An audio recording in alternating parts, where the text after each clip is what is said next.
Donald Trump can claim some major victories Tuesday afternoon in his fight against NFL protesters. Trump has spent weeks hammering NFL players who protest the anthem, saying they should stand or be fired. The players have responded, sitting out en masse. The fallout has been overall bad PR for the league. Fans have reacted poorly. Ratings have dropped. Tuesday afternoon, NFL Commissioner Roger Goodell sent a letter to NFL team owners echoing Trump by stating, "Like many of our fans, we believe everyone should stand for the national anthem." He then called for a meeting to discuss the anthem policy with all owners. The move is a clear victory for Trump on the issue. However, on Monday night during a speech in California, Hillary Clinton finally weighed in on the anthem protests and was squarely on the side of the anthem protesters. Clinton said that NFL players who protest are not protesting the anthem or the flag. She said that they're protesting racism and injustice, and they have every right to do so. The remarks were met with thunderous applause. However, they were also factually incorrect.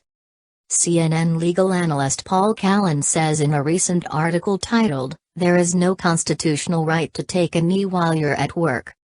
One often heard, but inaccurate, refrain among the talking heads was that the athletes had a legal right to peacefully protest in football stadiums across the country because the U.S. Constitution guarantees freedom of speech. It's a free country, this line of thinking goes, and American soldiers have fought and lost their lives to preserve this sacred right.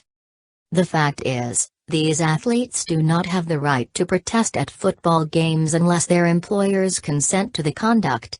Their private employers have a legal right under the U.S. Constitution to fire or suspend players who engage in acts of protest on the field during the playing of the national anthem and the display of Old Glory. Imagine what would happen if some of the TV anchors or commentators decided to take a knee during their shows in an act of protest. My bet is that in most places they would be fired or suspended, as would protesting bank tellers, store clerks, security guards, restaurant workers, or anyone else with a job to do. As an attorney, I would likely be held in contempt of court if I interrupted my presentation to a judge to protest racial injustice in America by kneeling. Different planets.